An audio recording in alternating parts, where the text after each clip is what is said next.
Shalom saudaraku yang dikasihi Tuhan Yesus Kristus. Selamat pagi, salam sejahtera untuk kita semuanya. Selamat datang kembali di Renungan Rohani pagi hari ini.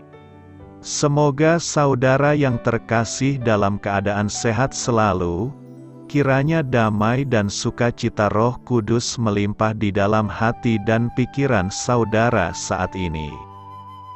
Sebelum kita mulai renungan pagi ini, marilah kita bersama-sama berdoa. Tuhan Yesus, terima kasih sudah membangunkanku pagi hari ini.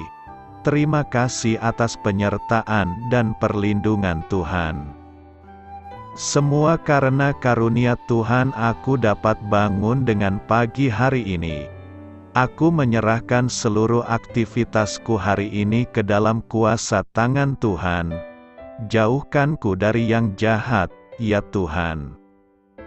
Tuhan Yesus, tolong lindungi dan berkati aktivitasku hari ini. Tolong berkati juga keluarga dan teman-temanku, Bapa Surgawi, oleh karya Roh Kudus. Tolonglah aku untuk menjauhi segala sesuatu yang melukai hati-Mu. Ampunilah segala dosa kami, ya Tuhan. Dalam nama Tuhan Yesus, aku sudah berdoa. Amin. Sahabat saudara rohani, pembacaan ayat emas Alkitab renungan kita hari ini terambil dari kitab Kejadian 32 ayat 22 sampai dengan ayat 32. Pada malam itu Yakub bangun dan ia membawa kedua istrinya, kedua budaknya perempuan dan ke-11 anaknya, dan menyeberang di tempat penyeberangan sungai Yabok. Sesudah ia menyeberangkan mereka, ia menyeberangkan juga segala miliknya. Lalu tinggallah Yakub seorang diri. Dan seorang laki-laki bergulat dengan dia sampai fajar menyingsing. Ketika orang itu melihat bahwa ia tidak dapat mengalahkannya, ia memukul sendi pangkal paha Yakub, sehingga sendi pangkal paha itu terpelecok ketika ia bergulat dengan orang itu. Lalu kata orang itu, "Biarkanlah aku pergi, karena fajar telah menyingsing." Sahut Yakub, "Aku tidak akan membiarkan engkau pergi. Jika engkau tidak memberkati aku." Bertanyalah orang itu kepadanya, "Siapakah namamu?" Sahutnya, "Yakub." Lalu kata orang itu, "Namamu tidak akan disebutkan lagi Yakub, tetapi Israel, sebab engkau telah bergumul melawan Allah dan manusia, dan engkau menang. Bertanyalah Yakub, katakanlah juga namamu." Tetapi sahutnya, "Mengapa engkau menanyakan namaku?" Lalu diberkatinyalah Yakub di situ. Yakub menamai tempat itu Penil, sebab katanya, "Aku telah melihat Allah berhadapan muka, tetapi nyawaku tertolong." Lalu tampaklah kepadanya matahari terbit, ketika ia telah melewati Penil, dan Yakub pincang karena pangkal pahanya. Itulah sebabnya sampai sekarang orang Israel tidak memakan daging yang menutupi sendi pangkal paha, karena dia telah memukul sendi pangkal paha Yakub pada otot pangkal pahanya. Ayat renungan pagi kita terambil dari kitab Kejadian 32 ayat 22 sampai dengan ayat 32. Inti dari ayat emas renungan kita adalah, lalu tampaklah kepadanya matahari terbit, ketika ia telah melewati Penil, dan Yakub pincang karena pangkal pahanya. Mari kita mulai renungan pagi kita. Judul renungan kita hari ini adalah Belajar dari Parut Luka. Renungan kita pada hari ini ditulis dan disusun oleh Mike Whitmer. Mari kita mulai kisah inspiratif. Faye menyentuh Parut Luka pada perutnya. Ia baru saja dioperasi lagi untuk mengangkat kanker esofagus dan lambung. Kali ini, tim dokter mengangkat sebagian lambungnya dan meninggalkan sebaris parut kasar yang menunjukkan seberapa besar pembedahan yang telah dilakukan.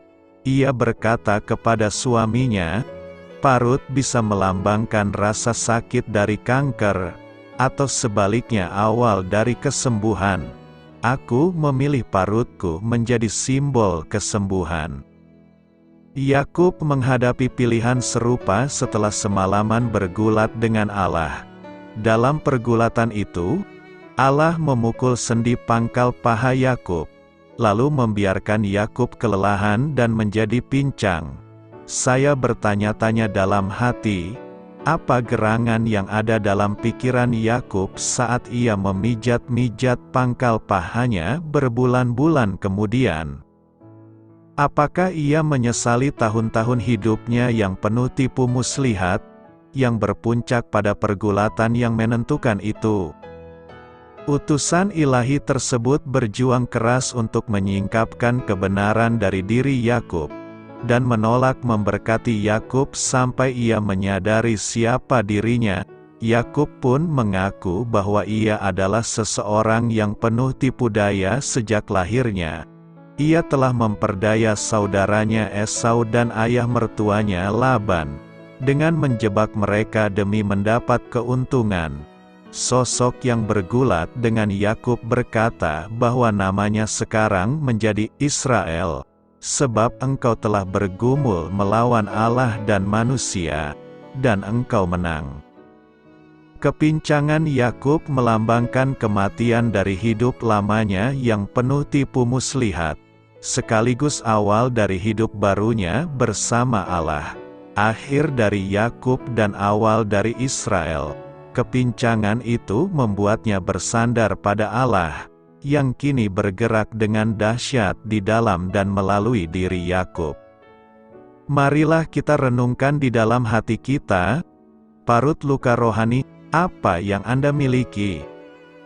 Bagaimana parut itu melambangkan akhir dari sesuatu yang buruk dan permulaan sesuatu yang baru? Hal ini patut kamu ketahui. Konteks pergulatan misterius Yakub adalah rencana pertemuannya dengan sang kakak, Esau.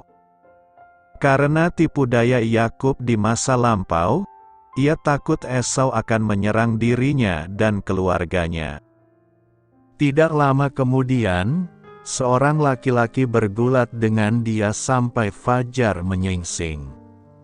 Dalam bagian-bagian lain dari kitab suci, ketika Allah menyingkapkan dirinya dalam rupa manusia, mula-mula orang hanya dapat mengenalinya sebagai manusia biasa.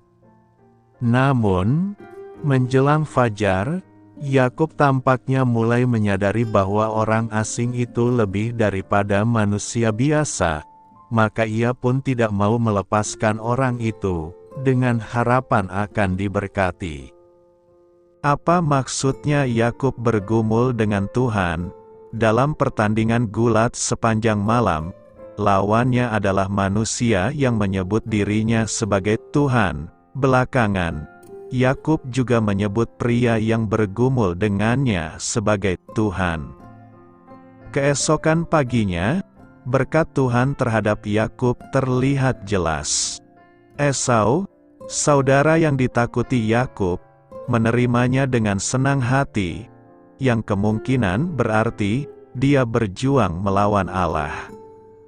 Israel sendirian di padang gurun, Yakub mengalami malam yang sangat gelisah. Seorang asing mengunjungi Yakub, dan mereka bergulat sepanjang malam hingga fajar menyingsing.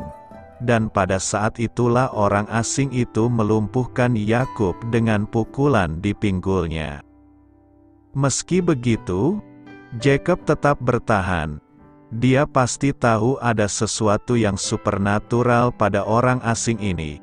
Karena dia meminta berkat darinya, orang asing itu kemudian memberi Yakub nama baru. Setelah dia melarikan diri dari perlakuan buruk Laban, Yakub dan keluarganya berkemah di tempat yang dipilih oleh para malaikat untuknya. Dari sana, dia mengirimkan utusan dengan membawa hadiah kepada saudara laki-lakinya yang terasing, Esau, dan mereka kembali dengan kabar bahwa Esau sedang dalam perjalanan bersama 400 orang. Khawatir akan kemungkinan terburuk, Yakub membagi keluarga dan ternaknya sehingga, seandainya satu kelompok menjadi korban anak buah Esau, kelompok lainnya bisa melarikan diri. Yakub berdoa memohon bantuan Tuhan dan kemudian mengirimkan beberapa karavan berisi hadiah mewah di depannya dengan harapan dapat menenangkan Esau.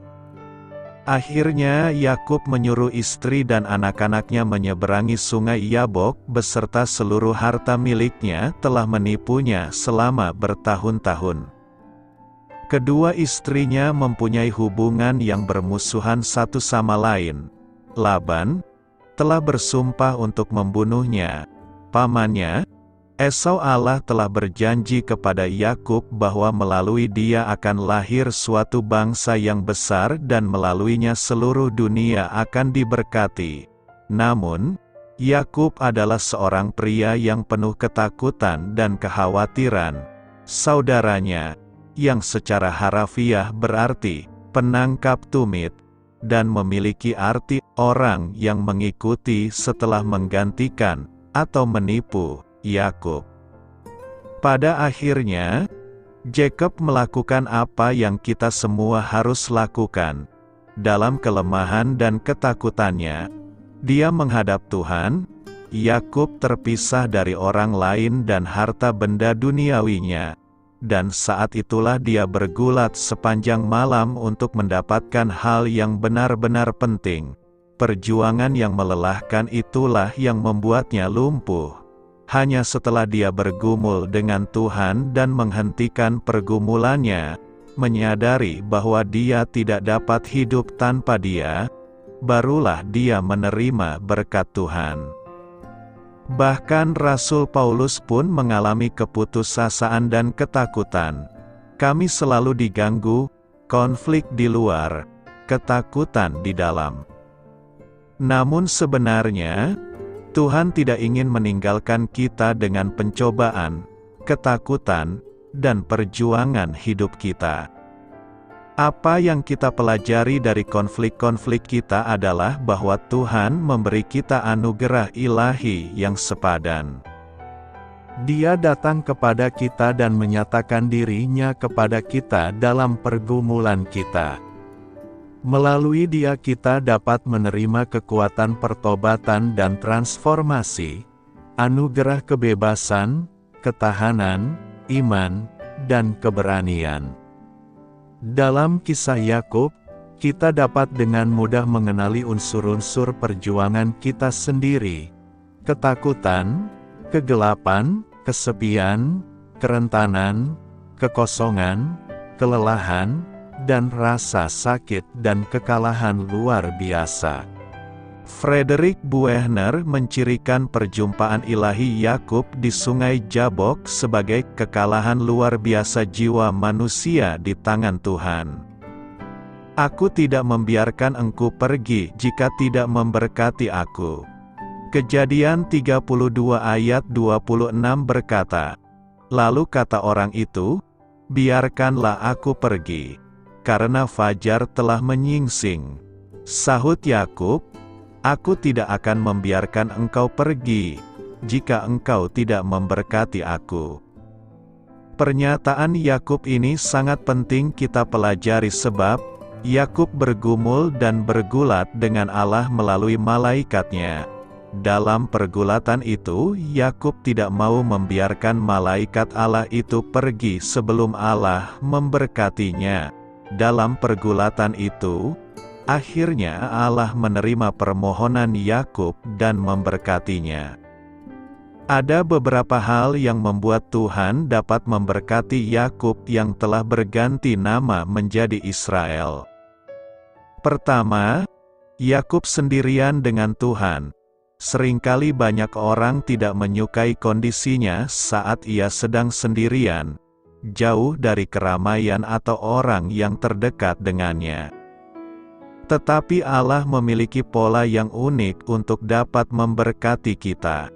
Semua orang yang dipakai Tuhan harus melewati fase kesendiriannya dengan Tuhan. Tokoh-tokoh iman dalam Alkitab memberikan kita contoh yang tepat untuk poin ini. Daud, ia tinggal sendirian di gua dan bukit batu saat dikejar oleh Saul. Yusuf, sendirian di Mesir saat dibuang oleh keluarganya. Yohanes Pembaptis, tinggal sendirian di padang gurun sampai waktunya tiba. Musa, tinggal di Midian selama 40 tahun sebelum dipanggil Tuhan. Bahkan Yesus, ia mengambil waktu sendirian dengan Bapanya sebelum ia memulai pelayanannya lagi. Kedua, Yakub sungguh lapar akan Tuhan. Ada banyak orang Kristen cukup puas diri dengan sedikit hadirat Tuhan, atau sedikit rindu akan Tuhan, atau sedikit lapar akan kebenaran, dan sedikit lainnya. Tetapi Yakub berbeda. Ia sangat lapar akan Tuhan. Bahkan ia tidak peduli kalau pergulatannya dengan Tuhan sebenarnya sudah berlangsung sampai pagi hari. Tapi Yakub tetap tidak mau melepaskannya sampai ia diberkati. Pesan dari kisah ini ialah, Anda harus memiliki kerinduan akan Tuhan yang sangat kuat. Ketiga, Yakub dihancurkan oleh Tuhan. Yakub mengizinkan Tuhan menghancurkan dan mengubahkan dirinya. Yakub hancur secara fisik dan emosi. Yakub pincang ketika ia bergulat dengan malaikat Tuhan. Dan sepanjang hidupnya saat ia berjalan dengan jalannya yang pincang, ia akan teringat bahwa ia telah dihancurkan oleh Tuhan. Tuhan tidak bisa memberkati orang yang masih memiliki kekuatan. Banyak hal yang bisa menjadi kekuatan Anda, termasuk kekayaan dan kepintaran bisa menjadi faktor kuat Anda. Seringkali Allah mengizinkan seseorang dihancurkan terlebih dahulu sebelum ia memberkatinya dengan berlimpah. Kalimat itu mengantarkan Anda untuk mengingat apa yang telah dialami oleh Ayub. Ditulis bahwa ia dihancurkan terlebih dahulu sebelum diberkati lebih lagi. Dan ingat, ia hancur secara fisik dan emosi. Keempat, Yakub jujur terhadap Tuhan. Bertanyalah orang itu kepadanya, "Siapakah namamu?" Sahutnya, "Yakub." Yakub artinya penipu, dan ia mengakui namanya sesuai dengan karakternya yang suka menipu. Yakub telah menipu kakak dan bapaknya untuk memperoleh berkat kesulungan. Dan saat ini di hadapan Tuhan, Yakub menjadi dirinya apa adanya. Dia tidak menutupi keberadaannya yang suka menipu. Itulah alasan kuat sehingga hidupnya dipulihkan Tuhan. Mungkin sering terpikir oleh kita bahwa Tuhan tidak butuh kejujuran kita karena Ia sendiri adalah Tuhan yang Maha Tahu. Tanpa ucapan kita pun, Ia telah mengetahuinya terlebih dahulu. Cukuplah dengan memohon ampun. Tapi melalui teladan hidup Yakub, kita dapat belajar bahwa kejujuran itu adalah karakter ilahi, bukan hanya menyadari tapi mengungkapkannya. Jujur artinya tidak ada yang ditutup-tutupi di hadapan Tuhan. Jujur juga berarti kita menyadari kelebihan dan kekurangan diri kita dengan semestinya. Jika hari ini kita sedang merasa dalam situasi dihancurkan, datanglah kepada Tuhan. Ambil waktu yang tepat untuk menemukan segala kasih karunia-Nya. Dan pengalaman Yakub yang telah berabad-abad itu pun bisa menjadi petualangan hidup kita hari ini. Karena itu, teruslah bergumul dengan Tuhan, maka Tuhan pasti akan memberkati kita. Berjaga-jaga dalam menyambut kedatangan Kristus. Tema yang akan kita renungkan adalah berjaga-jaga dalam menyambut Kristus. Berjaga-jaga dalam menyambut Kristus, merujuk pada sikap kewaspadaan, kesiapan rohani, dan pengharapan yang harus dimiliki oleh orang percaya terhadap kedatangan Kristus yang kali kedua. Konsep ini didasarkan pada ajaran Yesus Kristus, terutama seperti yang diungkapkan dalam kitab Markus 13 ayat 24-37.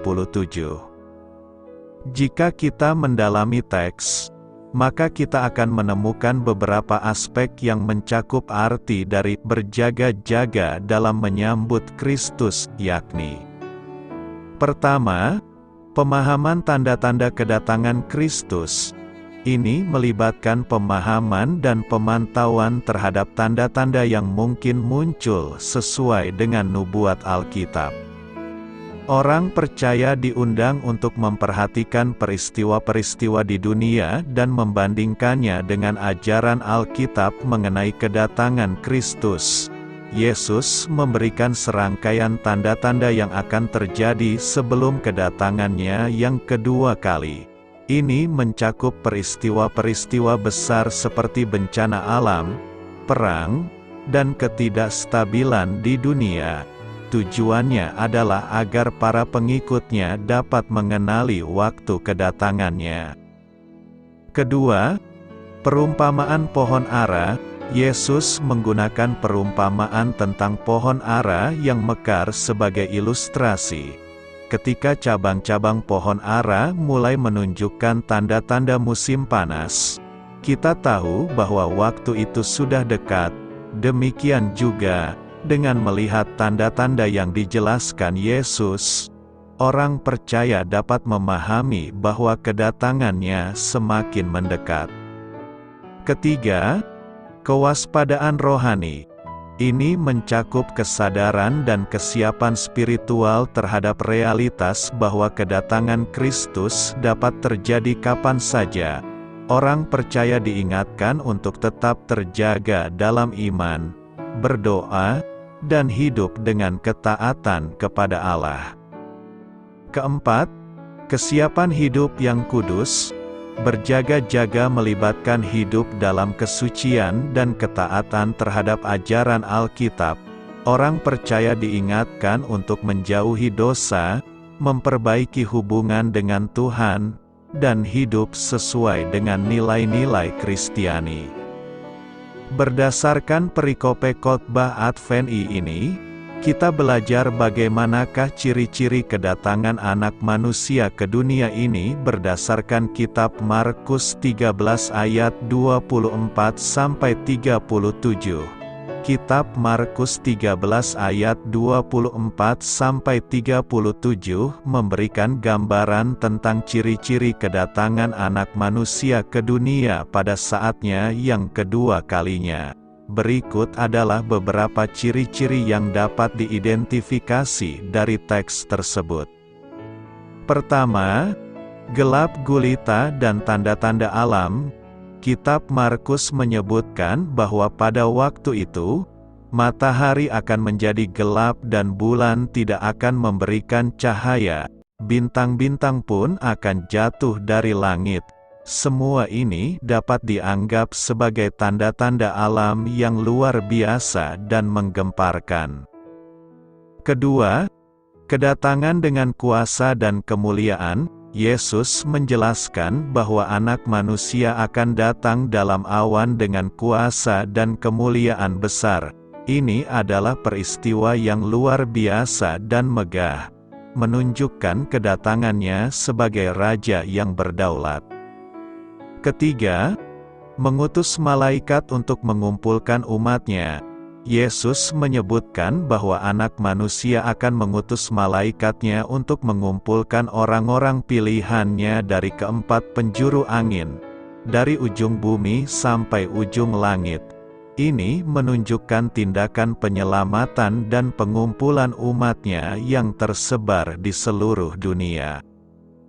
Keempat, pohon ara akan mekar. Yesus menggunakan perumpamaan tentang pohon ara yang mekar sebagai tanda musim panas yang dekat. Demikian juga, tanda-tanda kedatangannya akan mengindikasikan bahwa waktunya sudah dekat. Kelima, waktu kedatangan Tuhan tidak diketahui. Yesus menegaskan bahwa hanya Bapa di sorga yang mengetahui waktu pasti kedatangannya. Meskipun memberikan tanda-tanda, tanggal pasti tidak dapat diprediksi oleh manusia. Keenam, peringatan untuk berjaga-jaga. Yesus memberikan perintah kepada murid-muridnya untuk tetap berjaga-jaga dan siap sedia. Mereka diminta untuk hidup dengan kewaspadaan dan kesiapan, seolah-olah tuan rumah yang tidak tahu kapan tamu akan datang. Renungkan, apa yang perlu direfleksikan dari tema berjaga-jaga dalam menyambut kedatangan Kristus, berdasarkan kitab Markus 13 ayat 24-37. Berikut adalah beberapa cara yang perlu direnungkan dalam menyambut kedatangan Kristus kali kedua ke dunia ini, yakni: pertama, pantaulah tanda-tanda kedatangan Kristus kali kedua ke dunia ini. Kitab Markus mencatat tanda-tanda yang mengiringi kedatangan Kristus yang kedua kali.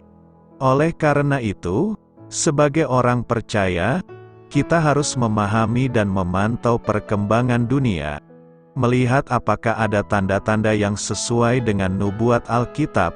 Tanda-tanda itu semisal perumpamaan tentang pohon ara. Pohon ara menjadi tanda musim panas yang dekat. Demikian pula, tanda-tanda tertentu di dalam dunia akan menandakan kedatangan Kristus yang kedua kali. Yesus mengajarkan bahwa orang percaya dapat memahami dan mengenali tanda-tanda tersebut. Seperti seseorang dapat meramalkan musim panas dari pertanda pada pohon ara, orang percaya juga diingatkan untuk hidup dalam kewaspadaan dan kesiapan menghadapi kedatangan Kristus. Kita harus memahami tanda-tanda yang dijanjikan oleh Yesus dan hidup dalam kesiapan rohani. Perumpamaan pohon ara ini mengajarkan pentingnya memahami tanda-tanda zaman dan hidup dengan kesiapan dalam iman dan ketaatan kepada ajaran Kristus. Ini juga menyoroti kekekalan dan kepastian firman Allah di tengah-tengah perubahan dan kerapuhan dunia ini. Kedua, kita harus tetap setia dalam iman, berpegang teguh pada iman Kristen dan prinsip-prinsip Alkitab. Tetap setia dalam persekutuan dengan Kristus, memperdalam hubungan dengannya melalui doa, pembacaan Alkitab, dan ibadah.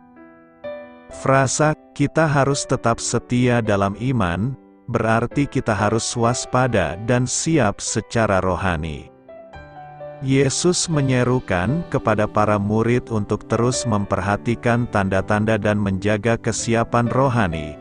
Tetap setia dalam iman berarti hidup dengan kewaspadaan, kesadaran, dan kesiapan terhadap kedatangannya. Tetap setia dalam iman mencakup keinginan untuk hidup sesuai dengan kehendak Allah. Ini melibatkan ketaatan terhadap ajaran dan nilai-nilai yang Dia ajarkan, serta memperbaiki diri dan menjauhi dosa. Ketiga, lakukan pelayanan dengan setia. Yesus dalam kitab Markus menggunakan perumpamaan hamba yang setia.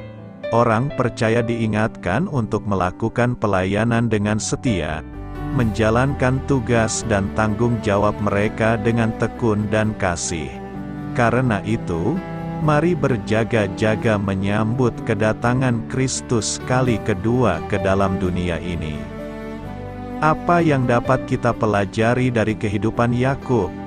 Kehidupan Yakub dimulai dengan perjuangan. Sebagai anak kembar dalam kandungan ibunya bersama Esau, Ia berusaha merebut posisi dan dilahirkan dalam keadaan sedang memegang tumit Esau. Nama Yakub terjemahannya dapat ditafsirkan sebagai ia menipu, ketika Ribka, ibunya, bertanya kepada Allah apa yang sedang terjadi di dalam kandungannya.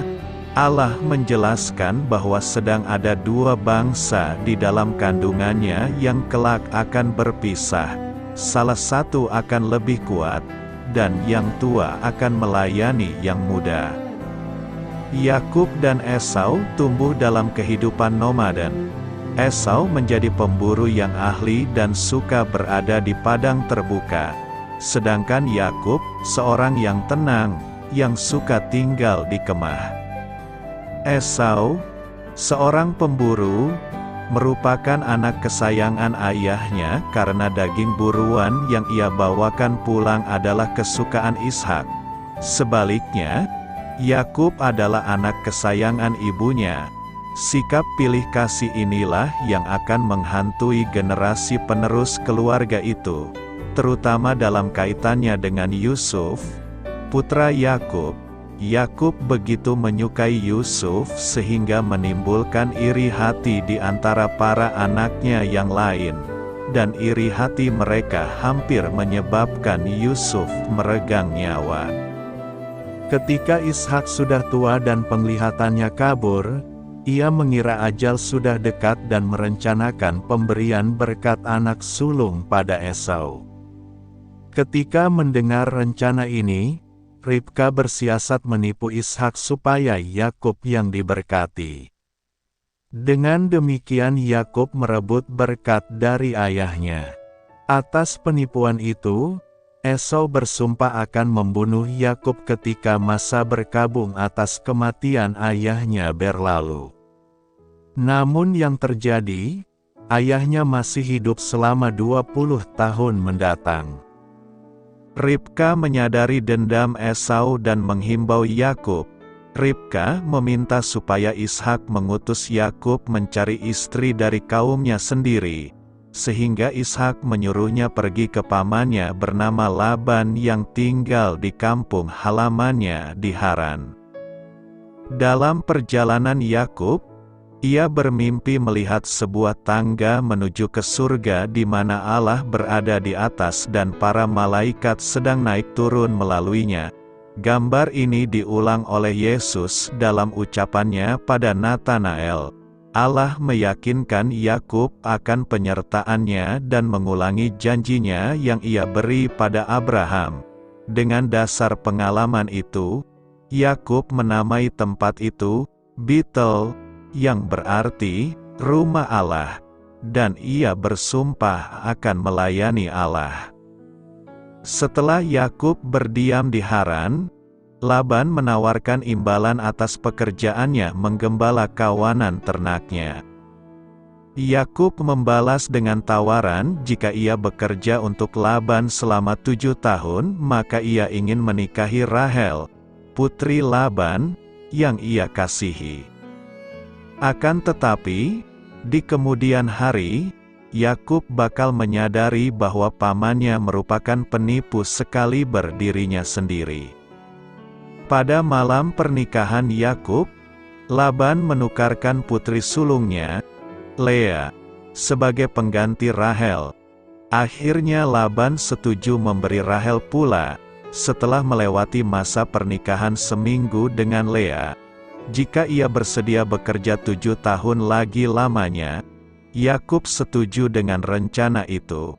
Meskipun kedua wanita itu tetap menyandang status istri, Yakub lebih mencintai Rahel dibanding Lea, sebuah sumber perseteruan dalam keluarga mereka.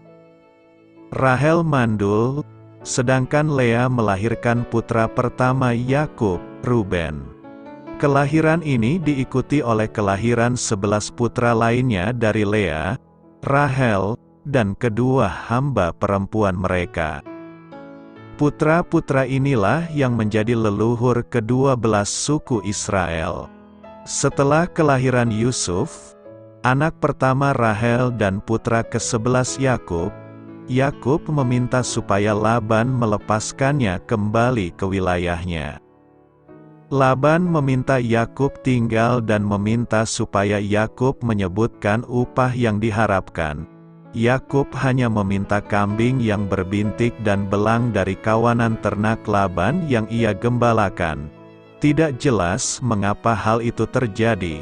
Namun ketika Yakub menempatkan dahan-dahan potong yang terkupas sehingga berpenampilan belang di hadapan ternak yang kawin, anakan yang dilahirkan juga belang dan berbintik sehingga ia dapat mengklaimnya untuk dirinya sendiri. Yakub melakukan praktik ini khusus kambing domba yang kuat sehingga kawanan ternaknya kuat sedangkan ternak Laban lemah. Yakub menyadari bahwa sikap Laban serta putra-putranya berubah pada waktu itu.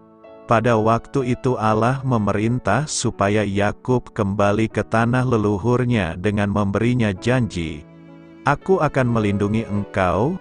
Yakub meninggalkan Haran, dengan membawa para istri dan anaknya dan ternak yang telah ia peroleh. Ketika Laban menyadari kepergian Yakub, ia mengejarnya. Namun Allah memberitahu Laban melalui mimpi, "Jagalah baik-baik, supaya engkau jangan mengatai Yakub dengan sepatah kata pun." Laban bertanya mengapa Yakub pergi secara diam-diam dan mengingatkannya bahwa ia bisa saja menyerang Yakub jika tidak dihimbau Allah. Ia juga menuduh Yakub mencuri patung dewa-dewanya. Rahel telah menyembunyikan patung-patung itu tanpa sepengetahuan Yakub dan dengan itu meneruskan kebiasaan warisan tipuan menipu. Pada akhirnya Laban dan Yakub berpisah setelah mengadakan sumpah bahwa mereka tidak akan saling menyerang. Setelah itu Yakub harus menghadapi Esau, saudaranya. Meskipun 20 tahun telah berlalu semenjak mereka bertatap muka, ancaman mati Esau masih segar dalam ingatannya. Yakub mengutus hamba-hambanya mendahuluinya dengan membawa berbagai persembahan untuk Esau, dan jika ditanya, untuk menjawab bahwa Yakub sedang menyusul di belakang mereka. Para hamba itu malah kembali pada Yakub dan memberitahunya bahwa Esau, dikawal oleh 400 orang, sedang datang menemuinya. Karena takut bahwa Esau hendak membinasakannya, Yakub membagi keluarganya menjadi 2 kelompok, dengan harapan setidaknya salah satu kelompok dapat meloloskan diri dari serangan. Yakub berdoa supaya Allah menyelamatkannya, dengan mengingatkan Allah bahwa ia telah mengutus Yakub kembali ke tanah Abraham dan telah berjanji akan memberkatinya dan memperbanyak keturunannya. Yakub kemudian menambahi persembahan untuk Esau, yang ia utus berkala, dengan harapan menenangkan Esau. Pada malam itu ia mengutus pergi para istri dan anaknya. Ketika ia berada seorang diri, di tengah malam penuh ketakutan, Yakub bergulat dengan sosok yang ternyata adalah Allah. Sosok itu memukul sendi pangkal paha Yakub sehingga terpelecok, namun ketika fajar menyingsing Yakub tidak melepaskannya juga. Ia meminta berkat dan diberitahu, "Namamu tidak akan disebutkan lagi Yakub, tetapi Israel, sebab engkau telah bergumul melawan Allah dan manusia, dan engkau menang." Yakub menanyakan nama sosok itu dan kemudian mengerti bahwa sosok itu adalah Allah. Yakub menjuluki tempat itu Penil, karena ia sadar bahwa ia telah melihat Allah sedangkan dirinya masih hidup. Perlawanan itu dan perubahan namanya menjadi permulaan baru bagi Yakub.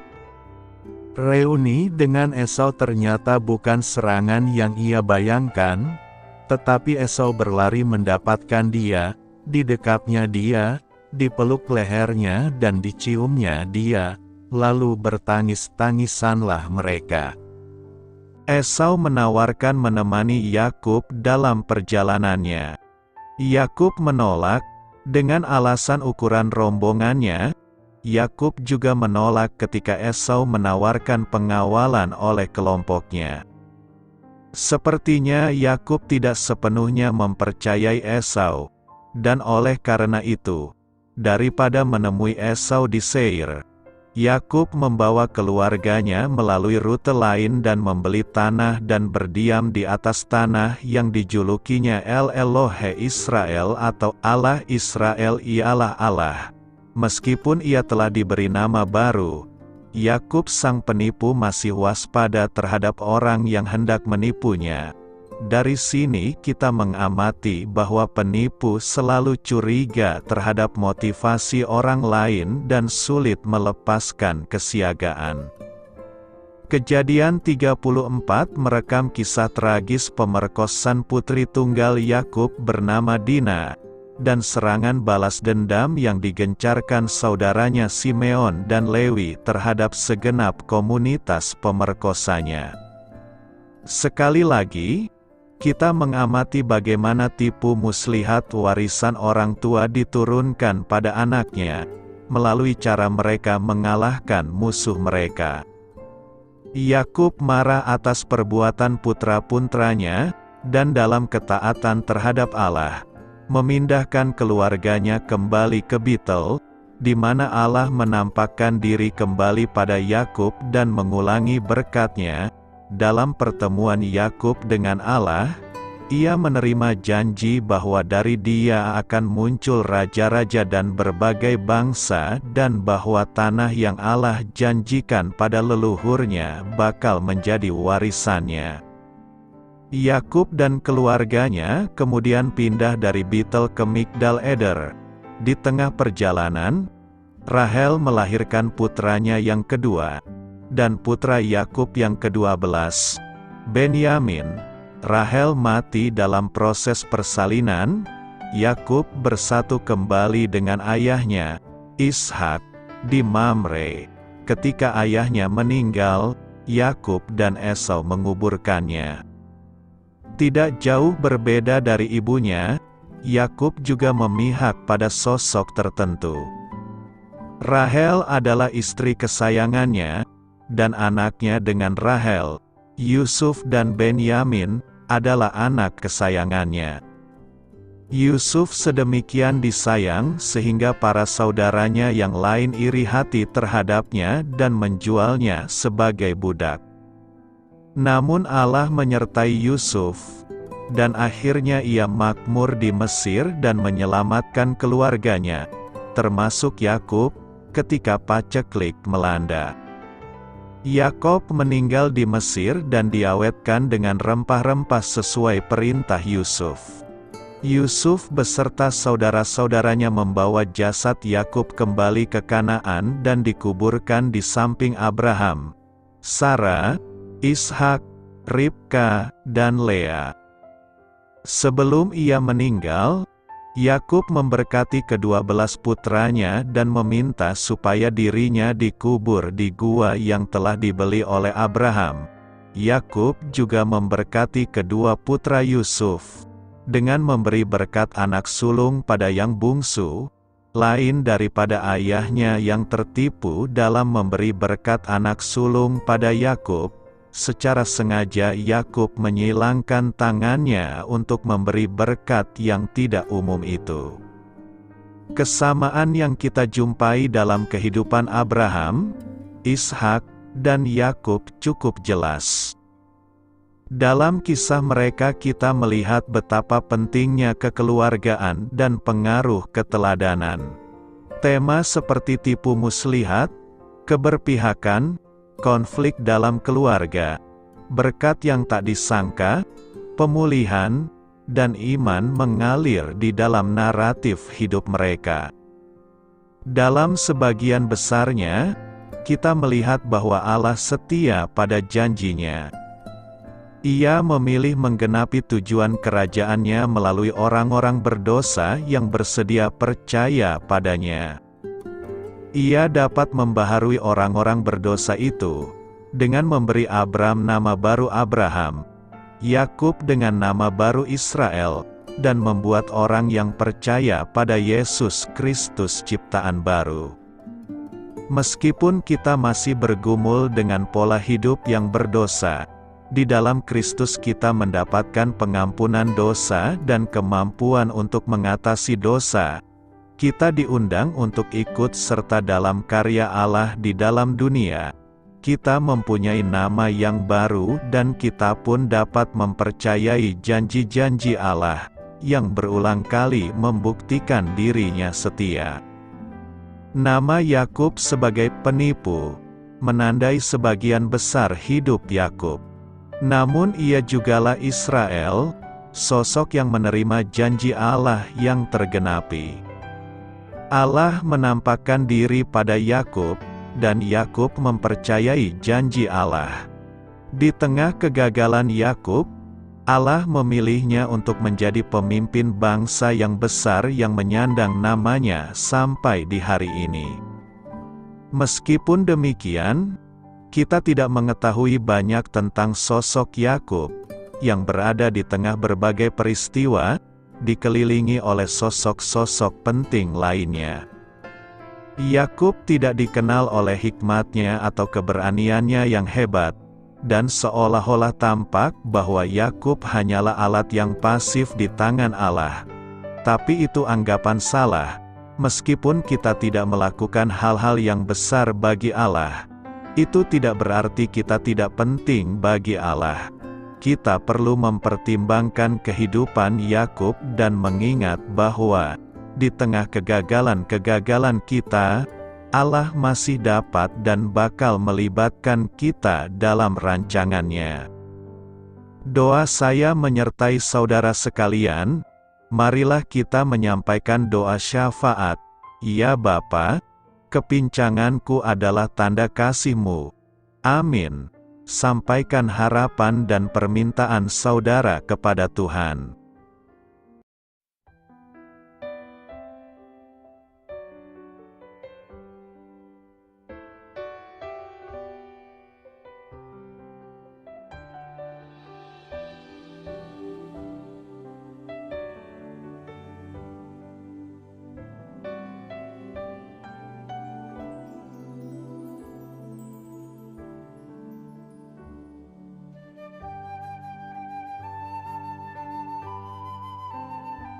Marilah kita renungkan sahabat saudara rohani. Demikianlah renungan firman Tuhan pagi hari ini. Semoga menjadi berkat dalam hidup kita. Dan sebelum kita memulai segala aktivitas kita pagi hari ini, marilah kita berdoa. Selamat pagi Bapa, malam hari telah berganti pagi. Kehidupan baru telah Engkau berikan kembali bagi kami. Bapa Surgawi, tolonglah aku menyadari kebutuhan orang lain, supaya aku dapat membagikan apa yang telah Engkau berikan kepadaku. Pada saat aku membutuhkan, berilah aku keyakinan bahwa Engkau akan mencukupkanku, melalui orang-orang yang mengasihi-Mu, bukan karena kami pantas atau layak, namun karena kasih karunia-Mu kami boleh ada, sebagaimana kami ada di pagi hari ini. Terima kasih Tuhan, atas kesempatan baru yang telah Tuhan berikan kepada kami, untuk bisa memperbaiki diri agar kami bisa lebih layak di hadapan-Mu. Hari ini kami serahkan semua perkara dan kesulitan yang akan kami lalui ke dalam tangan-Mu. Biarkanlah kami bisa memuliakan-Mu dalam segala aktivitas yang akan kami lakukan. Amin. Biarlah firman Tuhan menjadi pengingat untuk kita semua, bahwa tuntunan dari Roh Kudus akan selalu memberi jalan keluar bagi setiap permasalahan hidup kita, dan memberi kedamaian di hati kita. Sampai jumpa di renungan pagi saudara rohani berikutnya. Kiranya Tuhan selalu memberkati saudara semua hari ini. Amin. Shalom.